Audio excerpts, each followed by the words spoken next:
enough, though, we're going to have light till it's 8, 9 o'clock, right? With everything getting brighter and brighter and brighter. Let's have a look at the timing, because this is really key, knowing exactly when the storms are going to come into your area. So 7 a.m. tomorrow, north of I-10, that's where we're expecting to see some of these stronger thunderstorms firing through. Then everything really kind of congeals, as Kelly was just talking about, as we head into the afternoon hours. It's kind of everywhere, so that ride home from school, work is going to be tough. And then here's your line blasting on through right around dinner time, taking that ride from Houston down towards Galveston on 45. Then it's going to be gone and we'll be good. But it moves over towards New Orleans, up towards Hattiesburg, over into Mobile as well. So tomorrow's going to be a really rough day. New Orleans, it's basically quiet through the day. Now, if you're new to New Orleans, things can flood here very quickly, and they do have pumps that can pump out the water.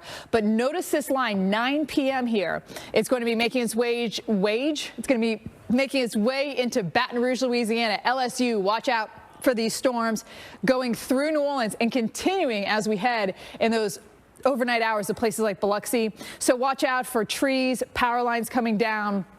And as we go through really the late evening, early morning hours into our Wednesday, we'll still see this line blasting through. Very strong winds at this point here, 1 a.m., crossing over from Mississippi to Alabama, and then eventually into the Florida Panhandle and making its way into Georgia as we head very early in the morning. And then it's going to be clearing out as it continues to progress eastbound. So our Torcon values here as we head into tomorrow into Mississippi, they're more in that 2-3 range. But Jordan, there's still a chance, so you do have to watch out for that as this comes always. through. I mean, you get a line of space exploration in 2023, and I'll tell you what, it was out of this world last year, and 2023 could actually be even bigger. Yeah, maybe we're going farther. Joining us to break it all down, we got our friend and astrophysicist at Stony Brook University and the Flatiron Institute in New York City. Dr. Paul Sutter is with us this morning, and we're going to jump right to what the European Space Agency is doing. They're planning a mission called JUICE. What is that?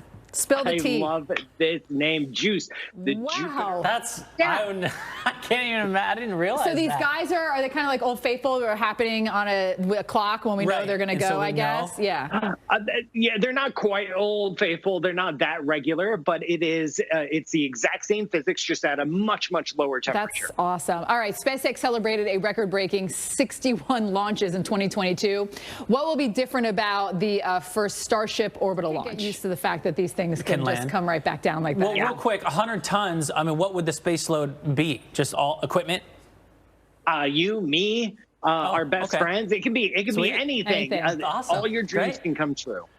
And then, you know, we're talking a little bit about the U.S. Space Force, and they launched this experimental weather satellite.